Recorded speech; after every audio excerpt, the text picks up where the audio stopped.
The dog wouldn't stop barking. Dust hung in the air. A Japanese woman, face smudged with exhaustion and ash, stepped off the back of the military truck, her eyes sunken but alert. She barely noticed the noise at first, a low, frantic yelping from a kennel near the mess hall. But the barking grew wild, unhinged. Guards turned. Cowboys paused mid-chew at the canteen windows, forks frozen halfway to their mouths. And then the woman looked up. The dog, a mutt named Hound, had been docile for weeks. But now he was lunging, straining his leash, eyes locked on her. Then, silence. Not just from the dog, but from everyone. The cowboys, usually loud and brash, went dead quiet. One of them stood, hat clutched to his chest. Another muttered, "It can't be." The woman blinked, confused. She didn't know the name the dog used to answer to, but he knew hers, and in that moment a buried story clawed its way back to the surface. The wind carried the last of the dust down the red clay road as the truck idled, spitting steam from its hood. The sun hovered low, casting long shadows that made the camp's barbed wire glisten like silver thread. Camp Wallace, tucked between cattle fields and mesquite brush, wasn't a place people expected stories to begin. It was a holding pen, a limbo between war and repatriation. Its guards were not polished men in parade uniforms, but rough-spoken Texans with scuffed boots and belt buckles bigger than their paychecks. They'd been cowhands, ranch boys, mule drivers, handed rifles and rules, and told to keep watch over prisoners who'd once been enemies. Most of them still wore the war in their bones, but none of them expected what happened that morning. The prisoners had arrived late, an all-female group, their uniforms threadbare and dust-caked, eyes sunken and slow to blink. Among them was a woman named Sato. Her age was hard to guess, maybe 28, maybe older. War could erode time like rust on tin. She was slight, quiet, with a limp that made her gait uneven. She didn't speak when the roll was called. She didn't flinch when the guards raised their voices, but the dog did. Hound had belonged to the camp since the first year. A mutt with one pale eye and one dark, a lopsided tail, and a bark that could split the dawn. He'd been calm for months. The guards joked he was more mascot than watchdog. But the second Sato stepped off the truck, something in him changed. He lunged against his leash, teeth bared, not in menace, but in pure, desperate urgency. His barks tore through the dry morning like thunderclaps. Men froze. One dropped his tin mug. Hound strained forward, claws scraping the dirt, howling with such force it made the mess hall windows rattle. Sato stopped mid-step. Her head turned slowly. For a beat she stared at the dog as if she were looking at a ghost. Her lips parted, but no sound came. Hound barked once more, a sound that cracked, broke, and then went silent. The guards looked to one another, confused. Even the prisoners stood still.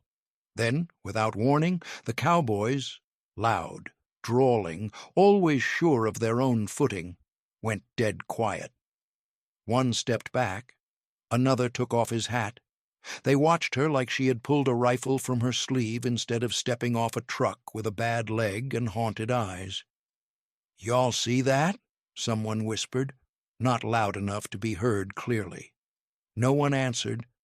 Silence, once a stranger to Camp Wallace, settled like a blanket over every man present. Sato didn't move again until the guards barked orders to line up. She obeyed, her hands at her sides, but the dog watched her, every second, whining low in his throat, ears perked, as if he were waiting for a name that hadn't been spoken in years. That night, no one joked in the barracks. The guards played cards but didn't bluff. Coffee was poured, untouched, Hound wouldn't leave the edge of the fence.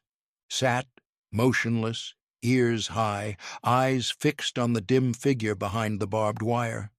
One of the men, Corporal McCaskill, said it out loud, though everyone had thought it. "That ain't just any woman.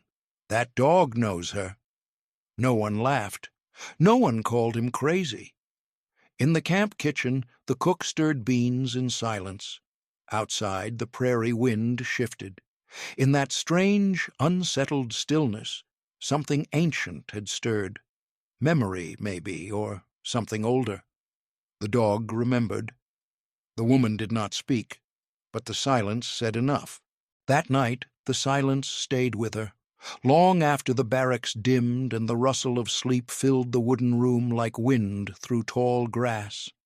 Sato lay still beneath a scratchy blanket, eyes open, her hands folded across her chest as if to hold herself together. The dog's face was the last thing she had seen before the door closed. The mismatched eyes, the way his head tilted, not with fear, but with something like recognition.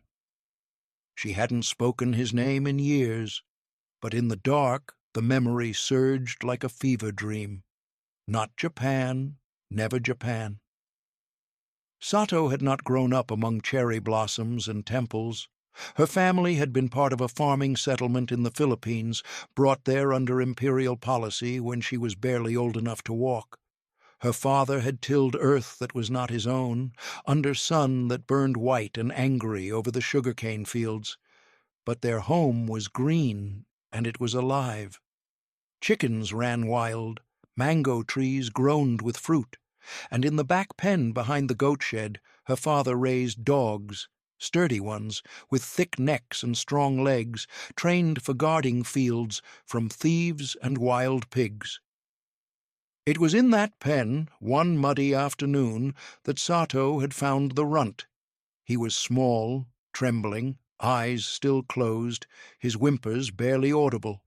His coat was darker than his siblings', and when his eyes finally opened, they were mismatched, one a cloudy gray, the other a rich amber. Her father had said the pup wouldn't live. "Too soft," he muttered, wiping his hands on a rice sack. But Sato didn't believe that. She named him Maru, for the circle-shaped birthmark on his belly and for the way he curled against her like a comma in sleep. They were inseparable. She taught him to come to a whistle, to fetch slippers, to sit on command. He slept by the kitchen door, nose tucked beneath her father's boots. When she cried, once, after slicing her finger on a machete blade, it was Maru who found her, nosing her hand with a whine so high-pitched it made her laugh through her tears. He had a crooked tail, a bark like a broken cough, and he would have followed her into the sea if she asked him to. But the sea never came. What did come was a man in a green uniform, with a clipped accent and cold eyes, standing beside her father one morning. Orders had come down. Japanese settlers, even those born on Filipino soil, were to be relocated. Rumors of uprisings, resistance fighters in the hills, American movement from the east. Safety, they were told, required obedience. The house was burned to prevent reoccupation. Livestock was to be left behind. Sato remembered her mother trying to smuggle dried rice in a tin. Her brother was caught carrying a bundle of sweet potatoes. They were slapped, hard, but not killed. Not then. Maru barked wildly that day. As soldiers marched the family down the gravel road toward the truck, the dog tore through the pen, slipping beneath the wire. He ran beside them, panting, frantic. One soldier raised his rifle, but Sato screamed. Her father stepped between them. "He's just a dog," he said. "Let him come." But they didn't let him come. When they reached the checkpoint near the coast, a different officer waved him away. An American, young, his helmet loose on his head. He crouched low, snapped his fingers, and Maru, confused, panting, loyal, followed. Sato never saw him again. The next day, she was on a boat heading north, toward the Japanese mainland, toward training camps and medical drills and endless silence. She became a number, then a uniform. A nurse, not by calling but by necessity. Her hands that once brushed mango leaves now cleaned blood off stretchers. She learned to stitch wounds on men who wouldn't survive the hour. She whispered morphine dosages in tents that stank of sweat and rot. She swallowed grief, hunger, confusion, swallowed it all like it was orders. Now, in the stillness of a desert barrack, with a mutt barking on the other side of the wire, that grief had risen again, not loud but sharp, not visible but unbearable. She closed her eyes, and the name slipped past her lips like a prayer. Maru. And somewhere beyond the barracks wall, a dog sat up straighter in the moonlight. Corporal Joe McCaskill saw it happen. He wasn't supposed to be on night rotation, but the storm had kicked dust across the fencing, and he'd volunteered to check the lines. That's when he saw Hound lift his head, slow, deliberate, like he'd been waiting for something all night. Joe paused, fingers resting on the butt of his holstered Colt. The dog didn't growl, didn't bark, just looked, toward the women's barracks, toward her. He didn't know her name yet. She hadn't spoken it. The others had been processed with the usual routine: intake, lice check, medical questions half answered in mumbled Japanese. But this one was different. She didn't resist, didn't react, didn't even blink unless directly ordered. She walked with a limp, like something inside her had snapped and never quite mended, but she kept her spine straight. Not proud, just enduring. That's what made Joe notice her. Not because she reminded him of an enemy, because she didn't. Joe had grown up in Pecos County, Texas, a dry, hard place where cattle outnumbered people and silence spoke louder than sermons. He'd branded calves at 10, buried his father at 15, and never thought he'd leave the state until the war ripped a hole in the earth big enough to swallow half the world. Now, in a dusty camp surrounded by ghosts in khaki skirts and sunburned guards with drawls thicker than stew, he found himself staring at a woman who wasn't supposed to exist. Not like this, not quiet and sad and human. The enemy was supposed to snarl. That's what they'd said. Every briefing, every leaflet, every cigarette-fueled rumor said the same thing. The Japanese, even the women, were fanatics, vicious, treacherous. Joe had believed it, until she stepped off that truck, and the dog, who never barked at anyone, barked like it had remembered a song. Since then, Hound had been different. Not hostile, not exactly, but alert. He'd watch her like a cattle dog watches the youngest in the herd, not out of suspicion, but instinct. Whenever she passed, he'd rise from his spot by the mess and follow her with his eyes, tail thumping low once or twice. Not wagging, just acknowledging. Joe noticed it first. The other guards shrugged it off. "He smells rice on her," one joked. "Probably thinks she's got jerky hidden in her blouse." But Joe wasn't laughing, because he saw the way her shoulders tensed when the dog got too close. Not in fear, more like shame or memory. One afternoon, Joe saw her pause near the gate. Hound stood on the other side, muzzle against the chain link, eyes locked on her. She didn't run, didn't flinch, but her fingers twitched at her side like they wanted to reach through the wire. Joe said nothing, just stood in the watchtower and watched them both. Two creatures that weren't supposed to know each other, held together by something no guard could write into a report. What disturbed Joe most wasn't the dog's behavior. It was his own. He should have dismissed her. He should have let the image slip from his mind like dust off a boot. But he couldn't, because her silence unsettled him more than a scream ever could. He'd seen men cry and beg and curse the sky, but this woman carried her pain like a badge he wasn't allowed to look at. That made him curious. That made him ashamed. He didn't want to feel this way. She was the enemy. They were supposed to be monsters. But all he could see was someone who had been broken a long time ago and somehow kept walking. Back at the barracks that night, Hound curled beside the door again, waiting, and Joe sat on the edge of his cot, staring at the floor, wondering which of them remembered her first. The next morning, Joe couldn't shake it. He went through roll call, checked the mess schedule, nodded through the supply count, but the thought stuck like a burr in his mind. That woman, that dog. There was something too precise about it, too sharp to be coincidence. The old sergeant said dogs remembered smells, but this felt deeper, like Hound hadn't just remembered a scent. He'd remembered a soul. So Joe started looking, not in any official way. That would have gotten him chewed out, but quietly, the way ranch boys check the fence line for weak spots. He pulled shift logs, old transfer records, and the mangy stack of intake notes from the war's earlier years. He found something strange buried in the paperwork from a base near Leyte, scribbled in the corner of a supply manifest. Dog, 1 male, 2-toned eyes. Taken from minor upon surrender. Reassigned Camp Wallace, July 42. No name, no details, just that.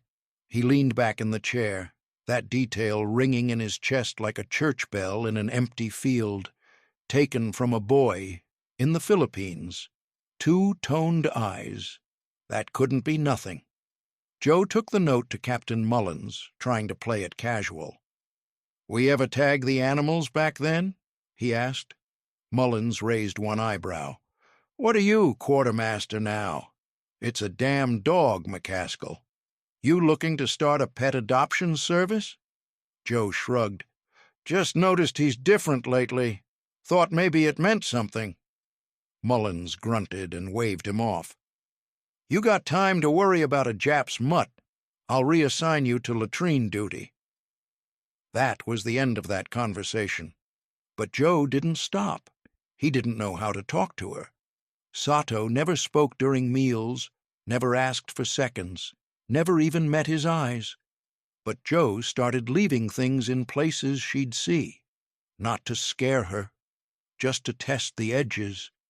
A folded napkin on the bench near where she sat, a sharpened pencil slipped onto the mess table. Then, one afternoon, he left something else. A page, torn from the corner of a ledger. On it, he'd drawn a dog. Not a good drawing. Joe's hand wasn't made for art, but the shape was there. Big ears, mismatched eyes, a crooked tail. He didn't give it to her directly, just left it on her cot before morning rounds. That evening she didn't show up for dinner. Joe found her in the shadow between the barracks and the fence, kneeling in the dust, the page clutched in her hand like a lifeline. Her shoulders shook. She didn't cry out. No sound came. But her body curled inward as if folding around something invisible, something breaking. Joe stood still, watched, said nothing. Sato had survived by forgetting. That much was clear. The war had torn pieces from her, buried her under uniforms and orders and silence. Her memories had been boxed away, like shoes in an attic you never open. But this drawing of a crooked dog with eyes that didn't match, it cracked the box open. She couldn't unsee it.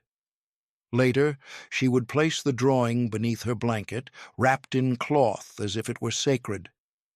She still didn't speak, but when Hound passed her the next morning, she didn't flinch. She reached out just once and let her fingers brush his fur. Inside that moment was something heavy, grief, recognition, and the slow terror of becoming someone you thought you'd lost forever. And Joe, watching from a distance, knew then the dog hadn't remembered her. She had remembered herself. That kind of remembering doesn't stay secret for long. In a camp like Wallace, news travels quiet but fast, like heat through tin. The other women had seen her go still. They noticed how she walked slower now, not from pain, but from thought. How the dog sat closer to her barracks than any other. How the guards glanced her way more often than they should. And then came the whispers, soft, sharp, like wind threading through cracked windows. She used to live in America, one murmured. No, another hissed. Her family owned land, rich, Filipino rice money. She talks to the guards. Watch her. She's broken, like the ones who beg for bread. Sato heard none of it directly, but silence has a weight when it shifts. The shared bowl passed down the line took longer to reach her hands. The sleeping mat near hers stayed empty. No one asked if she needed anything when her limp worsened after a cold snap. She hadn't spoken since arriving, not to them, not to anyone, but now her silence was no longer mystery. It was suspicion. Joe noticed, too. He wasn't supposed to care, but he saw how the circle around her grew wider every night. Hound did, too. He lay outside her barracks as if drawn by gravity, head between his paws, watching the door like it might vanish. Joe started leaving scraps nearby. Not much, just bits of meat, sometimes bread. Officially, it was for the dog. Unofficially, it was for whatever story might unfold beside it. One evening, he lingered after lights out. The sky above was pale with stars, the kind you only saw out west, unbothered, cold, endless. He kept to the shadows, leaning against the wooden post, arms folded. Hound stirred, ears twitching. The barracks door opened just wide enough to let her through. Sato moved like breath, soft, slow, barefoot. She knelt beside the dog without hesitation now. Her hand rested on his neck, her fingers threading through the scruff like she had done it 1,000 times. For a while she didn't say anything. The night held still. Then, almost too quiet to hear, she whispered, "Maru." Joe felt it like a punch, not because of the name, because of the way she said it, like it wasn't a name at all, but a wound. A memory reopened, bleeding quietly into the night. The dog responded immediately. His head rose, eyes locked on hers, tail flicking once. Not wildly, just once. As if to say, "I remember too." From the corner, Joe didn't move. He didn't dare.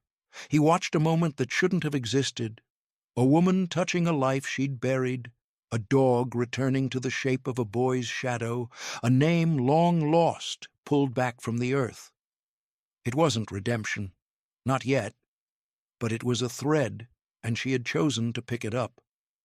Inside the barracks, a pair of eyes watched from the dark. Another prisoner. No words were spoken, but in the morning, Sato's spoon was missing from the meal line. Someone had taken it. A message. "You are not us."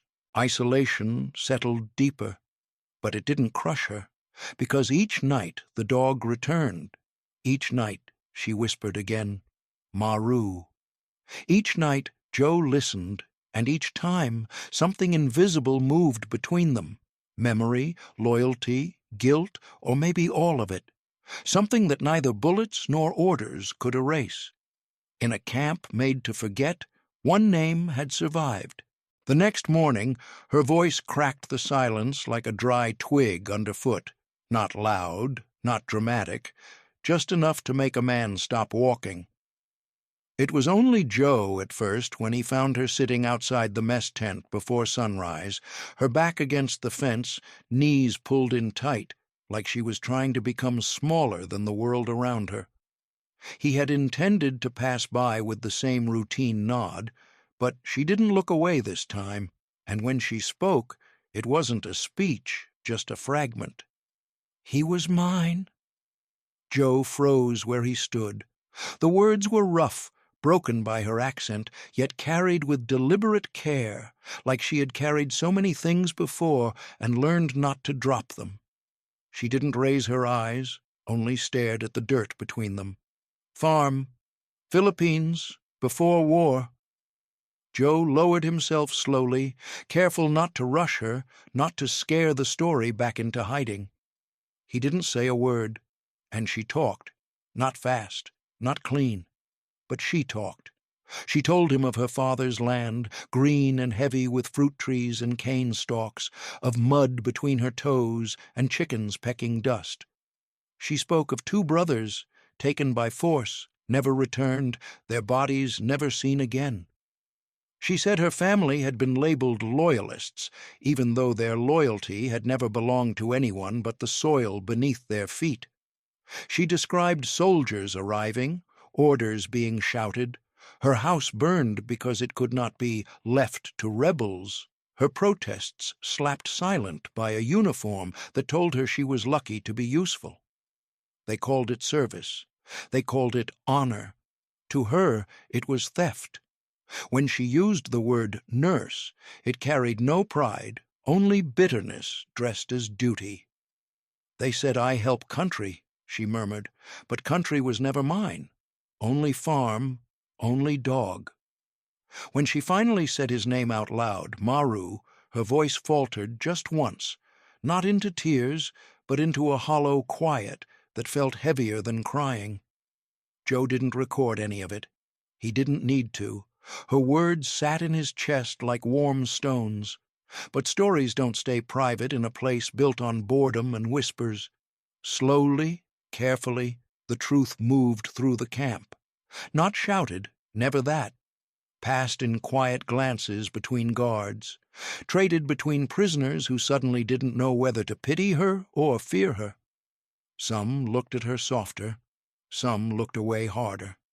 The world she had kept buried now stood in the open, and not everyone knew how to hold it. Then came the pushback. Captain Mullins called Joe into the office, shut the door with a tired hand, lit a cigarette he didn't bother offering, and let smoke do what his tone wouldn't. He told Joe that dogs misremember, that minds warp under hunger and heat, that the war had already ended and this wasn't some redemption novel. He warned him plain and slow to drop it, that nothing grows from old soil except ghosts. Joe didn't argue, he just sat there, listening the way he always had. But when Mullins said, "You think kindness changes history?" So did fools on both sides, something twisted inside him. That night, Joe lay awake, listening to the wind scrape the side of the barracks, while Hound's breathing drifted from outside the door. He thought about her voice again, not the details, not the tragedy, but the cost of speaking, how she had lived by erasing herself, how the war hadn't just taken land or family or youth, but replaced her own memory with obedience, and how one dog, without meaning to, had undone all of it. He realized then that this wasn't about rules or sympathy or even justice. It was about whether a man could stand still long enough to hear someone tell the truth in a world trained to drown it out. And he knew he wouldn't let it rot quietly, not now, not after she had finally dared to speak. The storm rolled in just after midday. Not the usual lazy drizzle that sometimes swept across Camp Wallace, but a heavy, pounding wall of rain that turned the dry red dirt into slow rivers and filled every gutter with the sound of flood. It was rare enough to stop work entirely. Guards retreated to the porch of the main hall. Prisoners were ushered indoors, hands over their heads, scurrying across the compound like hens caught without cover. The thunder snapped across the sky in crooked lines, but it wasn't violent. It felt, instead, like a breath long held finally being exhaled. Joe stood under the eaves, arms crossed, watching the rain come down in curtains. It soaked the fences, polished the mud, and turned barbed wire silver. There was a strange calm in it, a pause, as if the entire camp, for one long afternoon, had no choice but to stop remembering war. Sato and the dog had been caught near the tool shed when the rain began. She had run to the nearest shelter, a narrow, rusted metal awning that clung to the side of the barracks like an afterthought. Hound followed, his paws already muddy, his coat darkened by water. From the porch, Joe could barely see them, just a shape of woman and dog crouched together, both breathing, both still. The rain flattened everything else. And then something happened that froze even the guards, who'd been half laughing over a card game. Sato began to hum. It wasn't loud, it wasn't even clear at first, just a low vibration rising against the drumbeat of the storm.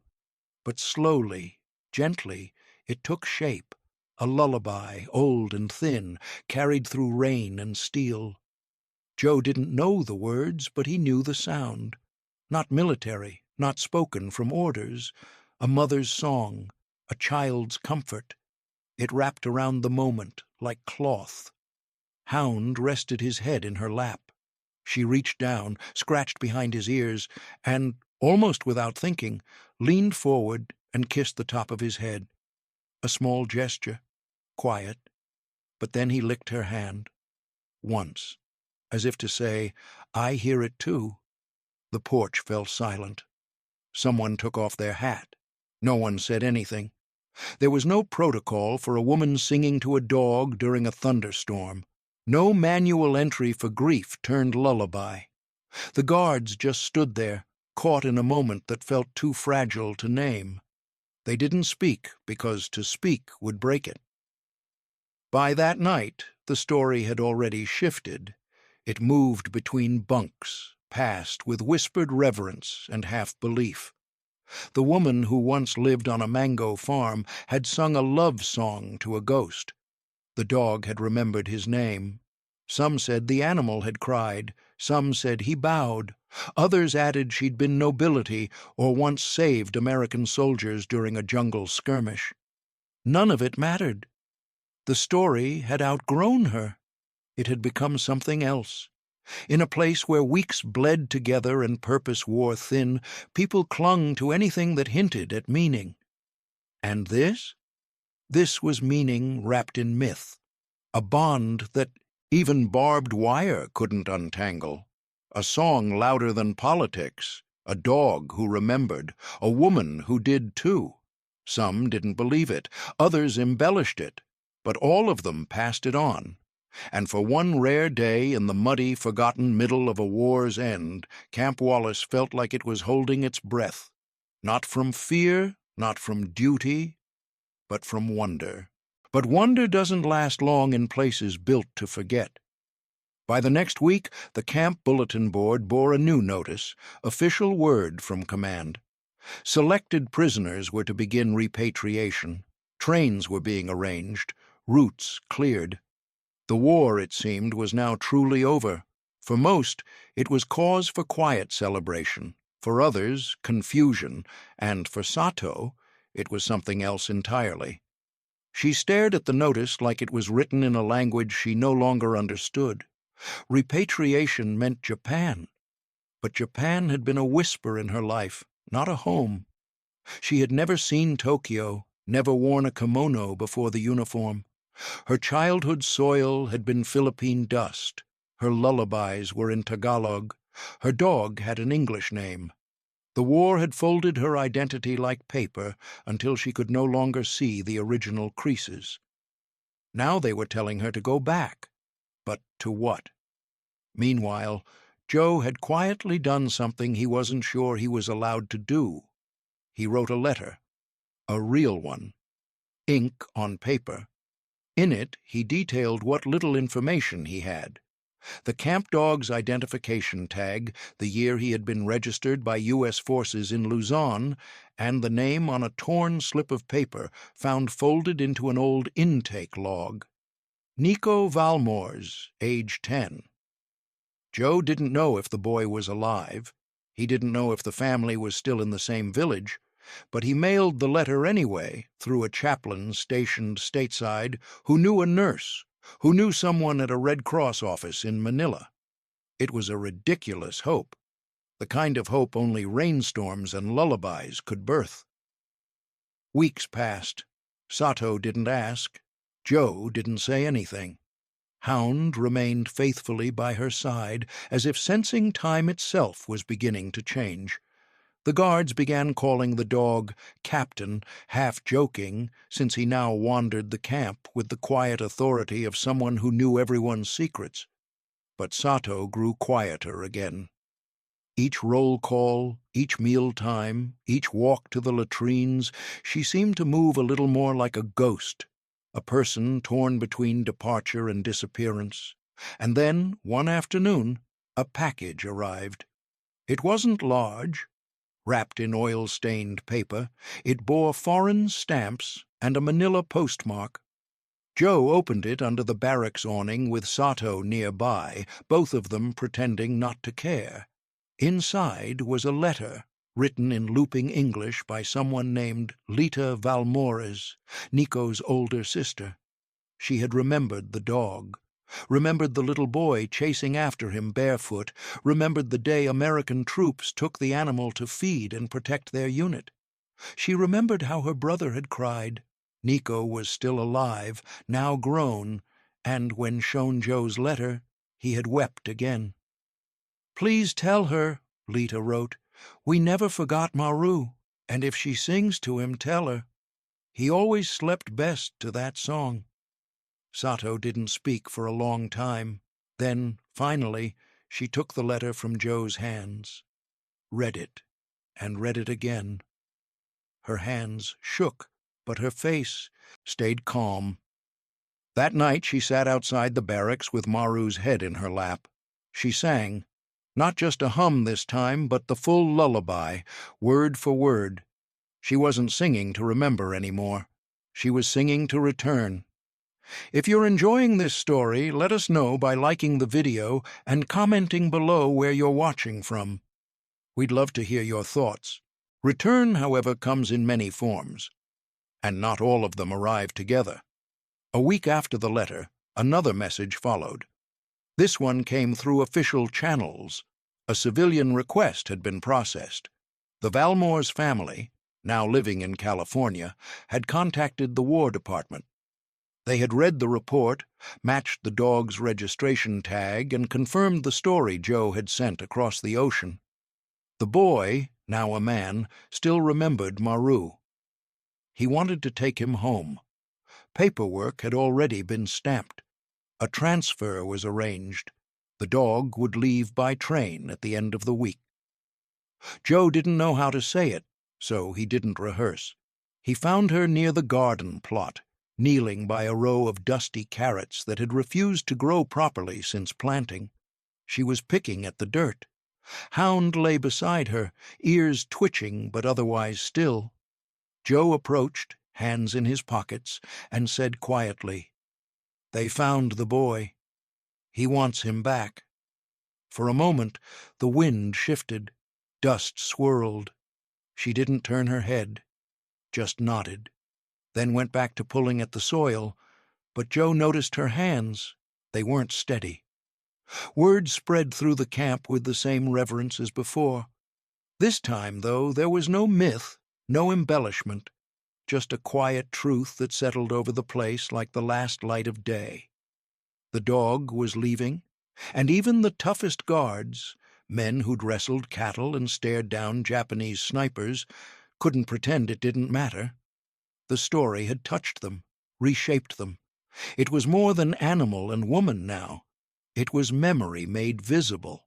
It was what the war had nearly crushed, but couldn't fully erase. The farewell was arranged for the morning train. The sun hadn't yet climbed past the hills when the camp assembled by the main gate. Prisoners stood in two lines, dresses clean, heads bowed. The guards lined up too. Some had cleaned their boots. Others wore medals they hadn't touched in years. It wasn't required, nothing had been ordered, but not a single man or woman stayed in their bunk that morning. It was as if silence had called roll. Joe brought the leash. He hated holding it. The dog didn't resist.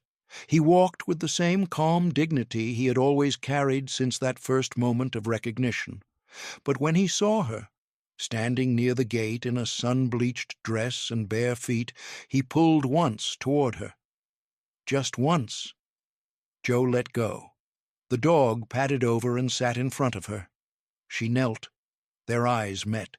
She placed her hand, the same one that had carried bandages and blood, the same one that had once held a puppy against her chest under Philippine skies, onto his muzzle.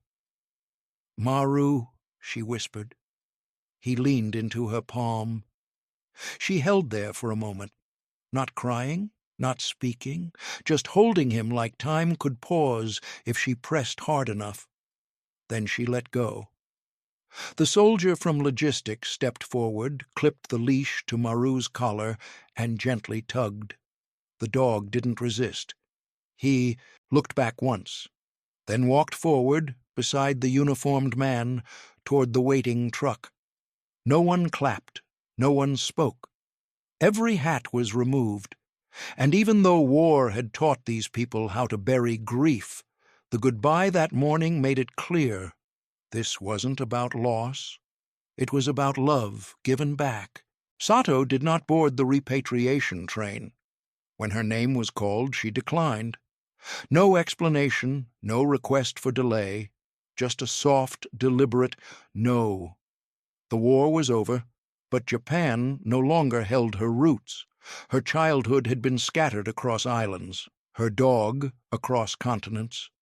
Her sense of self had been rewritten too many times to fit neatly into a passport or national identity. What remained of her, of what she believed, of who she had become, did not belong to any government. Instead, she petitioned quietly through the camp chaplain to stay. And for reasons no one could quite explain, the request was granted. Months passed, then a year. She was relocated to a Red Cross facility in Nevada, not far from the old campgrounds, where she worked part-time as a translator for incoming displaced persons. Her English was halting but steady. Her silence was respected. Most assumed she had been through more than she shared. Those who knew her story, really knew it, did not ask questions. They simply nodded when she passed, like acknowledging the presence of someone who had earned more than uniform or flag. Joe visited now and then. He wasn't stationed nearby anymore, but something about that chapter had tethered a part of him to the quiet nurse with the careful eyes. Their visits were simple: a coffee, a walk, a shared seat on a bench outside the medical hall. They didn't speak much, but when they did, it came in fragments, like a dog sniffing a familiar scent on old wood. The words didn't matter. The pauses did. He once asked her, awkwardly, mid-conversation, if she had regrets. She had shaken her head, but not with certainty, just acceptance.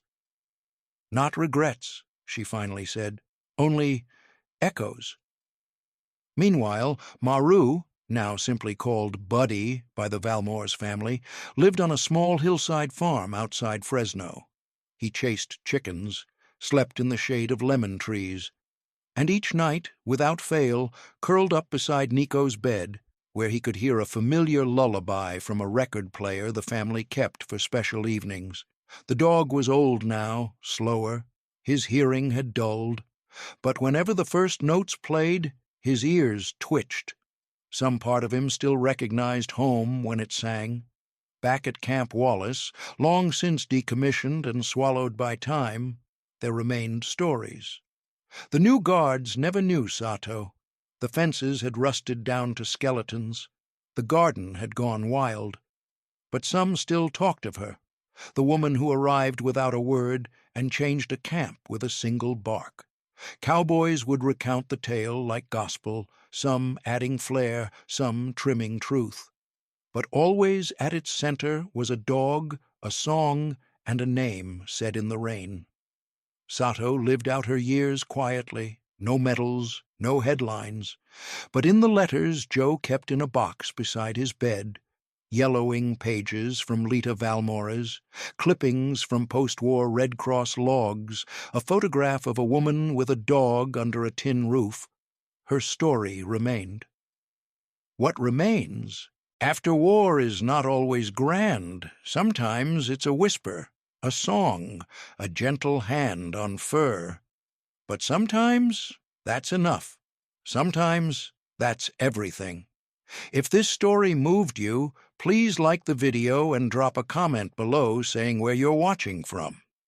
Every voice helps us preserve these forgotten histories.